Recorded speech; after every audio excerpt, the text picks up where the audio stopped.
Muy buenos días a nuestros seguidores del proyecto investigativo Colonia Trinidad 1961, la reforma agraria costarricense.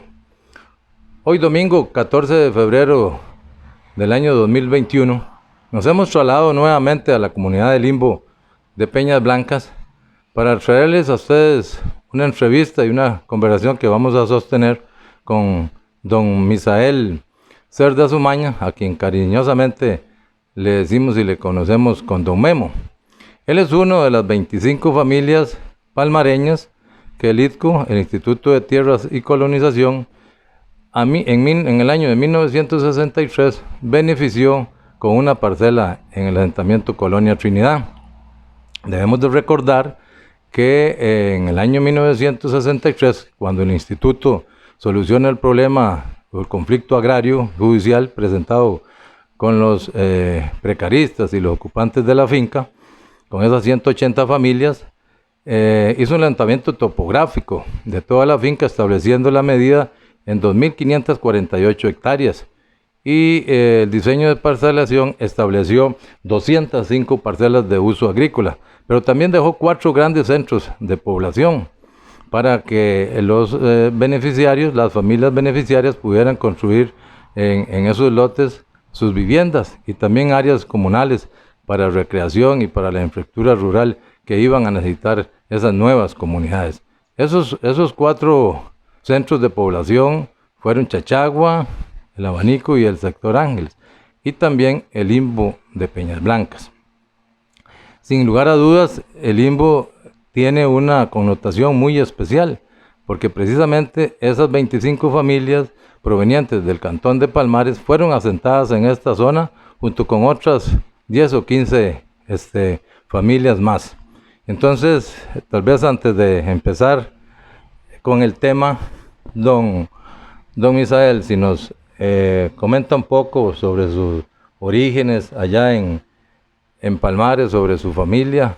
Muchas gracias por atendernos hoy en su casa de habitación. Igualmente extensivo el agradecimiento para doña Carmen Solano, su esposa. Bueno, con mucho gusto, don Germán. Estamos para servirle acá. Hoy realmente la pregunta que usted me hace es muy importante, como los orígenes de nosotros para estar acá. Bueno, mi nombre, como ya lo mencionó Germán, Misael Cerdas Umaña, mi esposa Carmen Solano. Nosotros estábamos, bueno, primeramente para darle gracias muchas a Dios por la entrevista esta que me está haciendo don Germán hoy, aquí en mi casa. Nosotros fuimos unas personas que estábamos en Palmares muy pobres, y como me pregunta Germán el origen de que por qué estamos acá, fue que estábamos, digamos, ahí trabajando en el rincón de Zaragoza de Palmares, en una finquita por ahí, que yo era un jornalero. En eso apareció un carro ahí, un carrito ahí por una calle de puro barro, buscando 2 personas para que nos viniéramos para esta colonia. Entonces el Señor me llamó a mí. Yo no sé, yo por eso me pongo a pensar que fue Dios el que lo hizo, porque ¿por qué me iba a ir a buscar allá tan adentro? Y fue Dios que me lo echó ahí a mí, a que me buscara a mí. Llega y me dice: mira, señor, ¿usted no le gustaría irse para donde llaman a San Isidro, Peñas Blancas? Hay una colonia que está dando unas parcelas ahí, yo qué sé qué, bueno.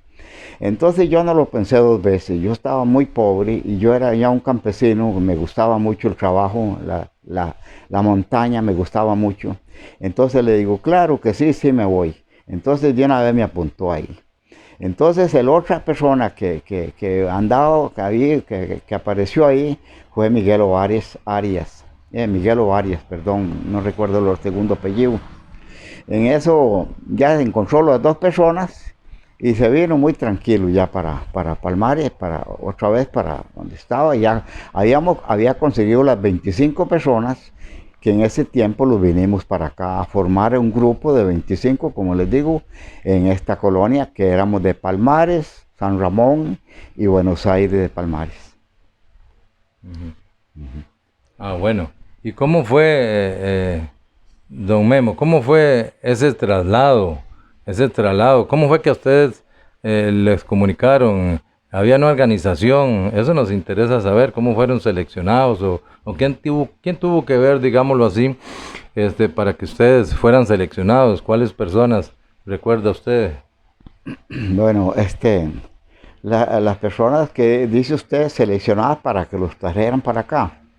Bueno, eso no recuerdo muy bien. Lo que sí recuerdo fue que los dijeron, bueno, hoy vamos a ir a conocer. Los avisaron a todos con un papelito, ahí los llevaron y los dijeron, el sábado, por ejemplo, el sábado vamos a ir a conocer la colonia. Vamos a ir a San Isidro, Peñablanca, a conocer esa colonia. En eso se organizaron un montón de gente, venía hasta doctores ese día, venían doctores, venían enfermeras, venía gente de los organismos locales y entonces veníamos en bus.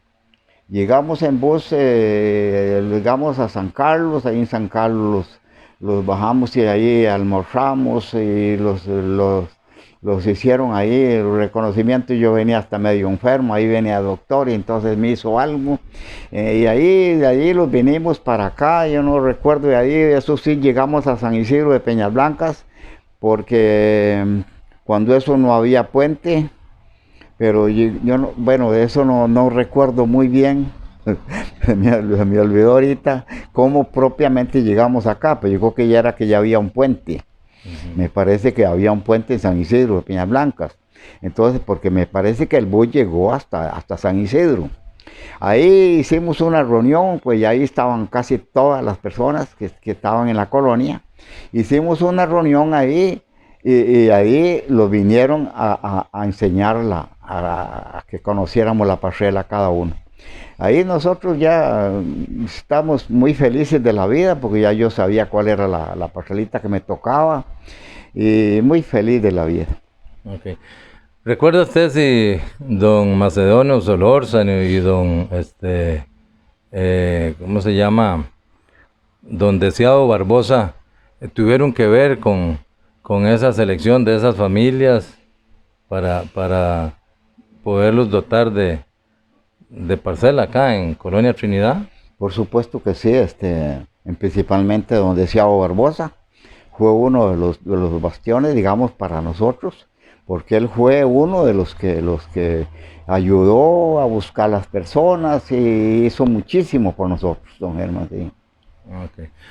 Usted me decía alguna vez que comentábamos sobre esta historia, que primero se vinieron los hombres y los vinieron a dejar en unas vagonetas. Ya, ¿cómo fue esa historia? Cuéntame. Sí, don Germán, vinieron, bueno, todos los reunimos en Palmares no, en San Ramón. Los reunimos todos los 25 vinimos en San Ramón. Ahí buscaron, creo que fueron 2 vagonetas y también unos buses para venir nosotros. Las vagonetas era no, una vagoneta era lo que venía. Una vagoneta traía todo, los regalaron un diario, de bastantes cosas ahí, de todo. Los dieron pala, los dieron cuchillos, los dieron un montón de otros implementos. Y se organizó el equipo, todo, y los trajeron para acá. Y los dejaron ya aquí en la colonia, los 25 personas. Aquí los quedamos en una casona que había en la colonia, que era donde trabajaba el mandador de los Pintos, donde cuidaba el mandador de los Pintos, la finca. Y entonces ahí lo metimos nosotros. Una casona, no estaba muy buena, pero siempre ahí no se mojaba uno y era grande la casona. Ahí los metimos los 25. Ahí, solo los hombres. Solo los hombres. Y de ahí iban a trabajar a las parcelas, sí. Que por cierto la mayoría estaban sí. cubiertas de montaña. Sí. ¿Cómo fue esa etapa, don Memo? ¿Cómo fue esa etapa de transición, digámoslo así, de acomodo de ustedes para poder trabajar esas parcelas al principio, porque era una situación difícil. Máxime que la mayoría de ustedes estaban acostumbrados, digámoslo así, a las faenas agrícolas propias del cultivo del café y el tabaco, y tal vez granos básicos, frijoles y maíz ahí, pero ¿cómo se llama? Como sembrado a espeque, no como con lo que ustedes encontraron acá, que era una situación difícil. ¿Cómo fue que ustedes hicieron para enfrentar esa problemática? Porque eran 25 familias y me imagino que todos no sabían a lo que venían, que era a llegar a picar la montaña, a espalar, a voltear con hacha, a hacer la quema, hacer esa socola para después sembrar los cultivos. ¿Cómo hicieron también y qué ayudas tuvieron ustedes por parte del ITCO en esos primeros meses, en ese primer año?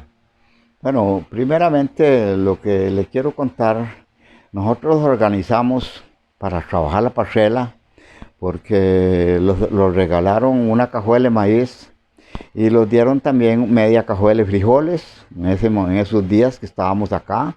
Entonces nosotros los hicimos en grupos de 4 personas, de que estábamos ahí en grupos para trabajar unidos en la parcela porque eran charrales muy feos y entonces nosotros íbamos trabajando la parcela, sembrando, regamos el maíz y sembramos también, tapamos los frijoles porque eso era tapado, el maíz y los frijoles todo era tapado. En cuanto a de que me dice don Germán que sí muchos veníamos que no sabíamos, muchos venían que no sabían mucho de lo que era montaña, de lo que era trabajar en el campo, pero bueno, yo sí sabía porque yo venía de una zona, yo soy puriscaleño, venía de esa zona donde unos, digamos cerca de Parrita, de Quepos, era un lugar que había mucha montaña y yo trabajé desde que tenía 5 años, sabía trabajar la montaña, sabía sembrar arroz, sabía sembrar frijoles, maíz, todo ya como se sembraba aquí. Entonces a mí no me costó nada, yo por eso acepté esa vez que me regalaron esa parcela, o sea que nos dieron la parcela, porque yo sí sabía trabajar, yo tenía toda la experiencia de un agricultor. Entonces no me costó trabajar. ¿Alguna otra pregunta? ¿Y dónde hicieron esas primeras siembras? Tenían que haber buscado tal vez algunas áreas de algunas parcelas que no fueran totalmente de montaña para hacer esos sembradíos en grupo. ¿Cuáles parcelas sembraron primero? ¿Recuerda usted? Bueno, don Germán, casi todas tenían restrojo. La montaña, toda no estaba de montaña. Por ejemplo, la parcela de Rafael Céspedes, recuerdo yo que ahí se reunieron un montón de gente a trabajar ahí. Ya yo, la parcela mía tenía también mucho charral, entonces yo ahí sembraba yo lo mío. Yo sembré lo mío en mi parcela de una vez y otras gentes también sembraron en las parcelas, ya porque tenían también charral, no era montaña, sino charrales. Es más, en esta parte donde, digamos, lo que era el área de Limbo, de Peña Blanca, que ya se llamó el asentamiento, digamos, que la parte de Limbo, todo era reforestado, se habían llevado la madera, y era casi era más charral que montaña. Ya las partes de como el Abanico, lo que era Chachagua, lo que era Sector Ángeles, ahí sí había mucha montaña, pero aquí en esta parte no, era más charral que montaña. Muy bien, y cuéntenos si en esos primeros días recibieron ustedes ayuda del ITCO para comprar el diario o para trabajar, o si algunos vecinos les ayudaron en esos primeros días, porque esos primeros días, sin lugar a dudas, fueron difíciles para ustedes. Sí, bueno, sí, Germán, eso es una cosa que le agradecemos muchísimo nosotros. Yo le viví agradecido mucho a ITCO, cuando eso se llamaba ITCO, porque sí, los hicieron una ayudita de 36 colones creo que era por semana que los daban, para nosotros comprar el diario, después de que se los terminó el diario que traíamos o que los dieron. La gente los ayudaba muchísimo aquí y ya después digamos que los dieron esos 36 colones, pero la gente los ayudaba, los daban yuca, los daban maíz, los daban de todo. Era la gente muy buena aquí en este lugar, aquí San Isidro de Peñas Blancas. Un señor que se llamaba Picueca y le decíamos Picueca, Rafael Ramírez. Los ayudó mucho, él andaba por todos lados huyendo a ver qué les hacía falta y se hacían reuniones en San Isidro, recuerdo yo, para ayudarlos a la colonia, porque pobrecita gente, venían sin qué comer y venían a trabajar y venían sin nada y bueno, viera qué bonito, nosotros los ayudaron muchísimo, tuvimos una gran bendición de Dios aquí en esta colonia. Ah, qué bien, muy interesante. Y también, por parte me comentaba usted del pulpero que había en esa zona, el comerciante, ¿cómo era que se llamaba? Que les daba, les vendía el diario y les daba comodidades para pagar. Tulio Zamora, ese fue el papá mío y el papá de muchos colonos en esta colonia. Tulio Zamora tenía un negocio muy bueno, él era un señor muy rico junto con Edgar Campos, que ahora está en Chachagua, él todavía está vivo, no, ya murió, perdón, en este momento hace poquito murió don Edgar Campos. Esa gente nos ayudaron muchísimo a nosotros. Un día llegó don Tulio Zamora y me dijo a mí, yo estaba trabajando aquí en la parcelita, estaba trabajando, y me dice don Misael, bueno, él me decía Memo, porque yo me debería conocer como Memo de una vez. Mi nombre era Misael, pero yo me gustaba que me decían más me dijeran Memo. Me decía don Memo, dice, trabaje lo que usted quiera trabajar. Si quiere trabajar día y noche, trabaje día y noche. El diario usted lo va a tener por año. No se preocupe por el diario. Usted lo va a tener por año. Y entonces yo me sentí tan feliz porque yo iba a hacer el diario todas las semanas, de 8 a 8 iba a hacer el diario y yo sabía que no tenía que darle un 5. Eso sí, al año yo le pagué. Pero hubo muchísimas personas que no le pagaron. Fueron muy injustas. Les dio el diario don Tulio Zamora por un año y al año ya no le pagaron. Cantidad de personas no le dieron ni un 5. La cuestión fue que ese señor perdió 20,000 colones, perdió en ese tiempo en la colonia de diarios, lo perdió él. Como le decía antes don Memo, el IDCO dejó áreas comunales. Una de esas áreas comunales en el Limbo fue el área de la plaza, que sin lugar a dudas era muy importante tener un lugar donde las familias al fin de semana pudieran recrearse, compartir y practicar algún deporte. Cuéntenos esa historia, cómo fue que encontraron ustedes esa área y cómo la cambiaron y la hicieron totalmente una plaza de deportes acorde para la práctica de fútbol. Sí, don Germán, eso es muy bonito, es una historia muy linda que yo casi hay veces que no me recuerdo de tanta cosa que nos sucedió, porque nosotros llegamos acá, pues esto era un charrales, como les digo, eran charrales. En eso dieron un área, el IDCO dio un área grande de 15 manzanas para hacer la área comunal, donde iba a ser el pueblo de nosotros. Ahí los hicieron las casas, ahí hicieron todo bueno. Primero digamos que la plaza es una historia muy bonita porque era un zacatal del que llamábamos zacate burro. Y tenía como casi los 2 metros de alto. Ese zacate era un zacate que no había nada que se lo comiera y estaba altísimo. Algo así como gamalote. Era como gamalote, pero no, se llamaba zacate burro, así se llamaba. Y en eso, de ahí, los organizamos un montón de gente y comenzamos a paliar ahí, a arrancar ese zacate como hubiera lugar, arrancarlo y ya habían carretillos porque ya los estaban haciendo las casas y cuando eso ya habían carretillos ahí comenzamos a botarlo para abajo, para donde está la iglesia hoy, la iglesia de Limbo. Ahí tiramos todo el zacate y dejamos la cancha y medimos la área que se ocupaba y la dejamos lo más linda y comenzamos a regarle zacate de bueno y a cuidarla y formamos un equipo y y ahí comenzamos a jugar ya. Ah, qué bien. Y usted recuerda ese primer equipo, de fútbol, quién lo conformaba, cuáles eran los miembros, los jugadores, algunos Bueno, nombres, por favor. bueno, sí, claro, algunos nombres que me acuerdo de ese equipo que se llamaba Celso Rojas,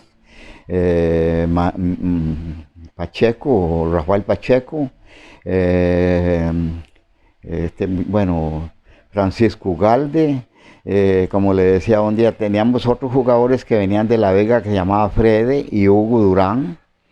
eh, aquel señor, bueno, Francisco Ugalde, le decíamos otro que le decíamos Pinocho, Bernardo Ugalde, y unos Ugaldes, unos Ugaldes que eran hijos de Francisco Ugalde, Uriel Jiménez, bueno, Celso Rojas, yo no digo, bueno, eran varias personas que ahorita se me escapan ya los nombres, pero sí, gracias a Dios me acordé de varios que jugábamos ahí cuando esos estaban joventones, al menos yo tenía 24 años cuando estábamos jugando ahí, imagínense, ya hoy tengo 83 años, ya hace días de Sí. eso, y yo tenía 24 años cuando comenzamos a jugar ahí, casi todos los que estábamos ahí, estábamos joventones y eran buenos jugadores, habíamos un equipo bastante bueno. Y jugábamos con Chachagua, con San Isidro de Peñas Blancas, hicimos un campeonato, nosotros quedamos en segundo lugar, Chachagua ganó el primer lugar. Bueno, era muy bonito, era un equipo bastante bueno, un equipo que de verdad ya era respetado. Voy a contarle una historia así rápidamente. Vino una sobrina mía, venía de Alajuelita ella, donde había un equipo muy bueno que era de Alajuelita, imagínense usted ahí de puro San José casi, y había un equipo muy bueno ahí. Entonces yo le dije, tráigase ese equipo para que los entrene aquí a nosotros, a ver cómo los va con ese equipo, pues si los ganan, no importa. Es un equipo, tiene que ser un equipo muy bueno que viene de San José. Perdón, y en eso llegó la sobrina, venía, ya me avisó que venía, yo no sé en qué forma me avisó que venía, cuando eso no había aquí teléfono ni hay nada, me avisó que venía el equipo, entonces nosotros los preparamos, y le hicimos almuerzo y todo, y los preparamos y los recibimos al equipo, y en eso me dice la sobrina mía, eso no se me olvida nunca, dice, va a ver, dice, la goleada que le vamos a meter a estos maiceros, Oh, así, sí, sí, sí, sí. así me dijo la Claro. muchacha, ¿va? Ella era de San José, ¿va? Y ahí venían buenos jugadores, me imagino yo, que me imaginaba yo que eran, ¿va? Pues para no cansarlos con el cuento, le metimos 8 goles. 8. 8 goles a 0. Wow. Un buen marcador. ¿Y quién metió los goles? Recuerda. Porque Bueno, decían que Rafael Pacheco era muy bueno. ese día Pacheco metió como 2 goles. Yo metí un gol. Bueno, y algunos otros, Celso Roja metió otro. Bueno, no me acuerdo muy bien, pero ahí esos son muchachos que le dije antes de Freddy y Hugo, que eran jugadores muy buenos, ahí metieron varios goles.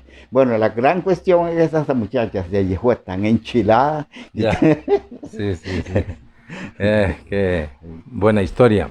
Bueno, Don Memo, cuéntenos una cosa, porque según nuestros estudios y registros, el sector El Limbo, digámoslo así, fue conformado por alrededor de 40 familias, 25 de ustedes, los palmareños, y 15 familias acá de la zona. Y entonces, entre ellos podemos citar algunos como don Reino Rojas, Reiner Jiménez, Jorge Villalobos, Uriel Jiménez, estaba también don Arcadio Fernández, y otras familias, don Evelio Céspedes, creo que era otro. ¿Cómo fue esos primeros días de esa relación? Porque he escuchado que al principio fue un poco difícil, pero ya con el tiempo hicieron una gran amistad y se organizaron y formaron una gran comunidad campesina. sí, claro, muy bonito porque aquí conocimos nosotros amigos que nunca se me olvidan, como usted lo mencionó ahí, el Reino Rojas, Uriel Jiménez, Villalobos, hasta el papá suyo, que era también muy amigo mío, Eladio. Eladio López. Esa gente, todos eran muy amigos, los hicimos muy amigos, los hicimos muchas amistades acá. Y todo eso fue una gran bendición de Dios también, porque cuando formamos ese equipo, ahí estaban también esas personas, esas otras personas que cuando llegamos aquí estaban. Entonces hicimos amigos y también futbolistas de todos. Ok, muy bien. Hay una situación que con los años, pues, ha sido, digámoslo así, notoria y a la que, por ejemplo, el parcelero, la familia campesina tiene que enfrentarse, que es que cuando recibe la dotación de una parcela por parte, en este caso de ustedes, en aquellos tiempos, por parte del ITCU, creía que ya con eso estaba solucionado el problema, pero realmente es ahí donde empezaban los problemas para esa familia, porque después de tener en su casa, digámoslo así, y por ser un peón agrícola o un pequeño agricultor o jornalero, de la noche en la mañana se encontró con una propiedad, pero que no tenía, digámoslo así, los recursos para trabajar. Y se le complicaba la estancia y el trabajo en esa parcela. Inclusive no tenía vivienda. ¿Cómo fue que ustedes, ese grupo principalmente de las 25 familias palmareñas, vinieron a solucionar el problema de la vivienda y que de una u otra forma les facilitó para que se vinieran a vivir, a estabilizar en esos primeros años acá en las parcelas, en el centro de población más bien de Limbo? Sí, no, eso es una historia también muy bonita, muy grande, porque, por ejemplo, la cuestión de la vivienda, el Limbo vino y los hizo 25 casas, una casa a cada familia de las que estábamos acá. Y entonces nosotros ya comenzamos ahí a que ya teníamos la casita. Primeramente lo vinimos los hombres, como habíamos hablado antes, pero después, de como al tiempito, digamos, como digamos que para decir algo a los 6 meses, o muchas personas se fueron trayendo a la mujer. Hicimos un rancho. Por allá, yo conseguí una casa, me prestaron una casita. Un señor que se llamaba Talí Castro, y eso era de San Isidro, Peñas Blancas. Me prestó una casita para vivir. A otros hicieron un rancho, una parcela. La cuestión es que muchos se trajeron a la señora y comenzamos a trabajar. Y eso fue muy difícil para nosotros, ¿no? Como lo dice don Germán, fue una cosa bastante difícil porque veníamos con las uñas nada más peladas, digamos que no traíamos nada, lo que menos traíamos era plata. Pero como los habían dado un cuchillito, los habían dado una pala, los habían dado hasta un hacha, yo creo que los dieron, nada más que aquí le pusimos cabo al hacha. La cuestión fue que nosotros nos pusimos a trabajar. Éramos gente de trabajo, la mayoría que veníamos eran bastante gente de trabajo. Había muchos que no, pero sí veníamos bastante gente que era muy de trabajo. Y entonces lo fuimos superando poco a poco. Y para no cansarlos mucho con el cuento, cuando eran 2 años, yo tenía hasta bestia ya. Yo tenía café sembrado, tenía de todo sembrado, tenía chanchos, tenía vaca. Bueno, fue un momento, para mí fue una bendición de Dios porque yo trabajaba demasiado.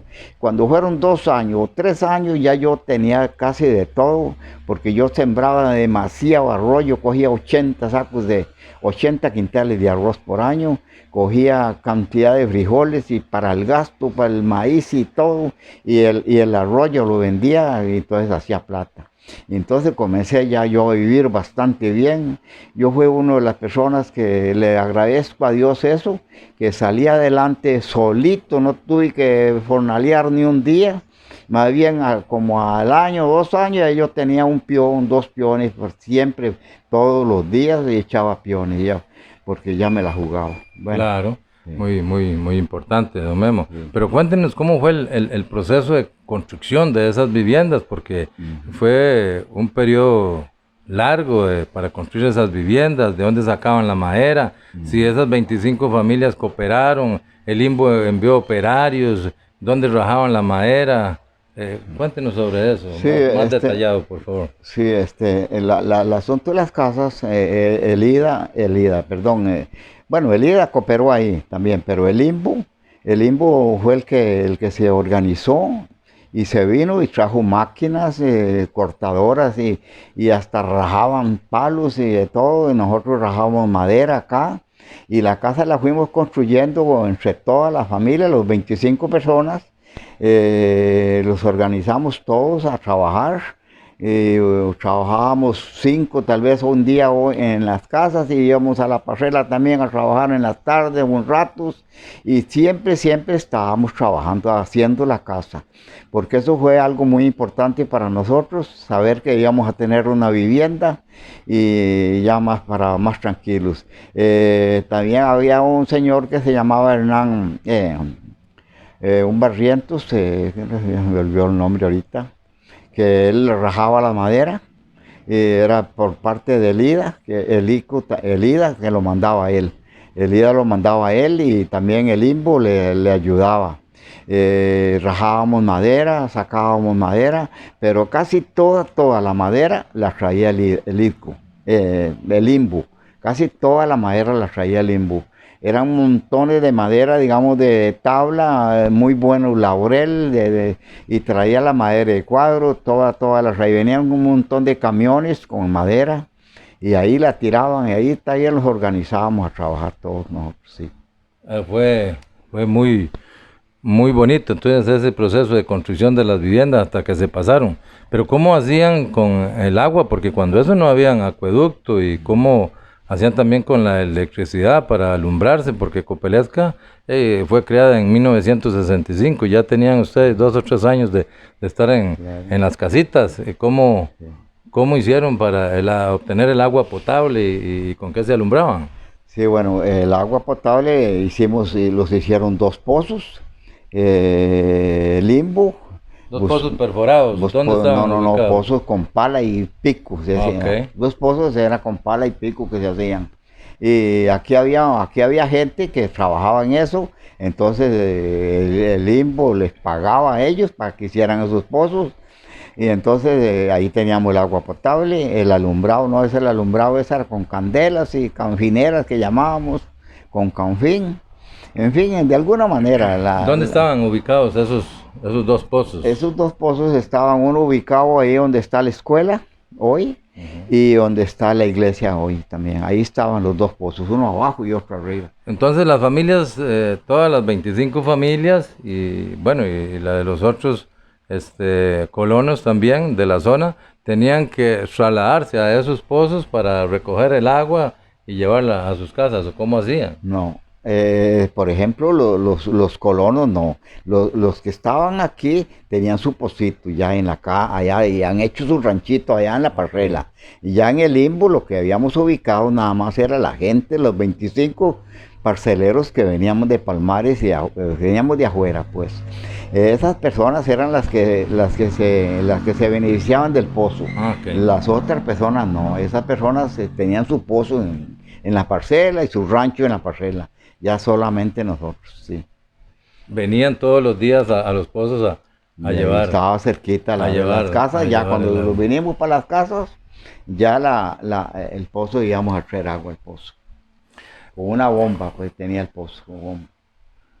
Bueno, don Memo, ya para ir concluyendo la entrevista, sin lugar a dudas, el Limbo, se considera como un pueblo pionero de la reforma agraria, porque a la par de Chachagua, el Abanico y el ex sector fueron comunidades pioneras de la reforma agraria. Pero en el caso del Limbo hay una experiencia que quiero que usted me comente, porque es muy importante saberlo.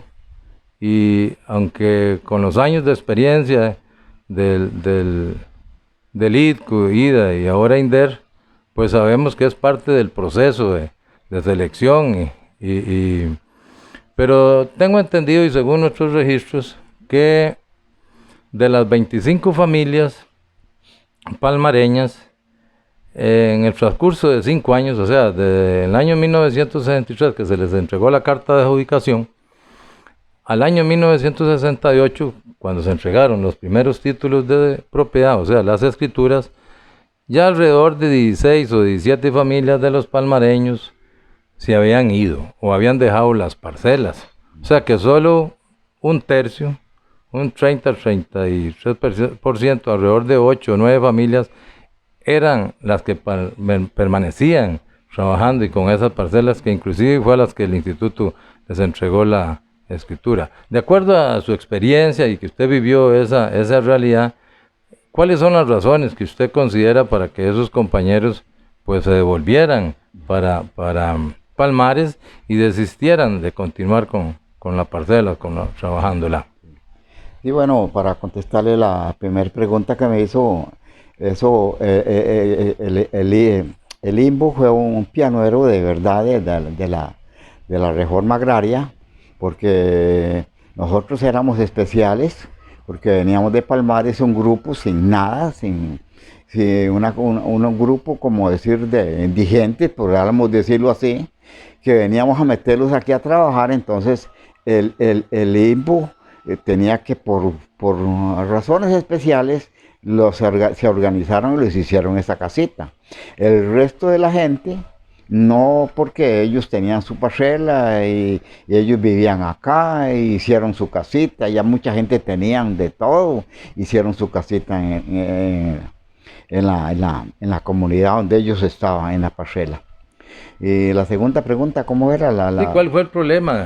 Tal vez Bueno, un trabajo muy fuerte, no estaban acostumbrados a enfrentarse a las inclemencias del tiempo, mucho sol, muchos temporales muy largos de 3, 4 meses, mucho barro, no había caminos, no habían oportunidades para que los hijos estudiaran, o en fin, o si las señoras al final de cuentas no los apoyaron y no se vinieron. Eso es lo que queríamos saber. ¿Cuáles eran las razones que usted considera? Bueno, esto yo hasta le dije antes de la entrevista, pero es una palabra muy dura de decir por qué se fueron. El único problema que se fue esa gente no era porque no tenían que comer, porque ahí había, gracias a Dios, por comida no fue que se fueron. Se fueron por pendejada. La pura verdad, eso era, por eso fue que se fueron. Si hay alguno vivo en este momento y escucha esta entrevista y me reclama, se lo digo francamente en la cara también. Porque mucha gente se fueron porque no aguantaron a trabajar acá. Era muy duro trabajar acá. Eran temporales sin salir el sol durante 3 meses.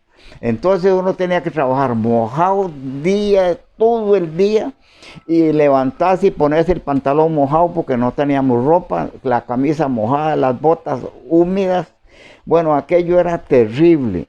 Zancudos por todo lado.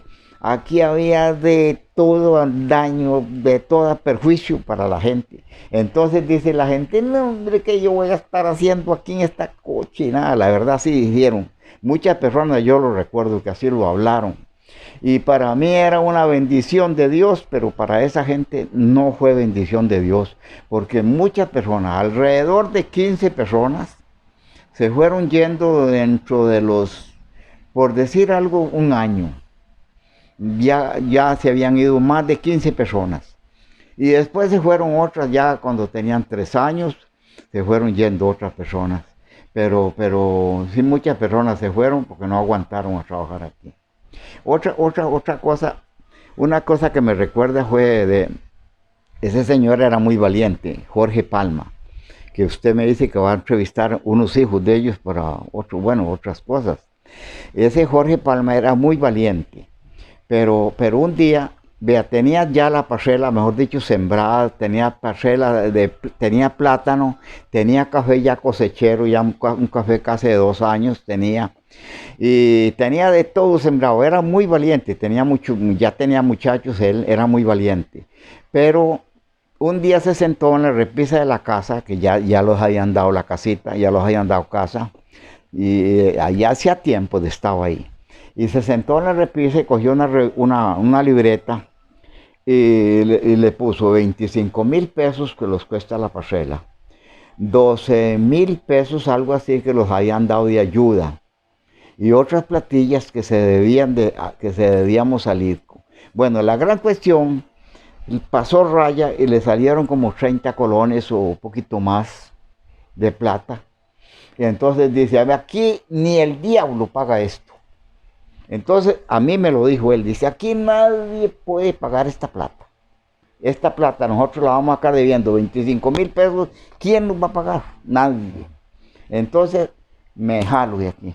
Echó los chunches a un carro que vino y dejó la parcela botada, que hoy es la de Benigno Chinchilla, ya Benigno Chinchilla se murió, ahí está la señora ahí, todavía vivo. ¿Usted conoce esa parcela? Sí, sí, lo conozco. Esa parcela era de él. Y llegó, y el día que llegó sacó un camión de plátano, ya de la parcela. Un camión salió lleno de plátano, y el siguiente año cogió café y la dejó botada por eso. Él era muy valiente, pero dejó la parcela botada porque vio que la jarana no la podíamos pagar. Muchas gracias, don Memo, por la entrevista. Tal vez ya para terminar, no nos dijo al principio cómo se llamaba su papá y su mamá y también sus hijos, cuántos hijos procrearon y si todos venían de Palmares o cuántos nacieron acá en Colonia Trinidad. Bueno. ¿Cómo se llamaba su papá y su mamá? Mi papá y mi mamá se llamaban uno Claudio Cerdas, mi papá, y mi mamá se llamaba María Umaña Cascanti. Y cuando somos puriscaleños, yo nací en Puriscal, ya me vine para Palmares, ahí en Palmares me casé con Carmen Solano Vargas, procreamos 8 hijos, pero cuando los vinimos para esta colonia traíamos nada más una chiquita que venía de 1 año. Sí, la mayor venía de 1 año cuando llegamos a esta colonia. Ya yo venía casado, cuando eso, sí, ya traíamos una chiquita nada más. Sí. Bueno, muchas gracias y su aporte para nuestro trabajo investigativo, don Memo, es muy importante. Viene a reforzar este proyecto investigativo de Colonia Trinidad como el primer asentamiento campesino de Costa Rica.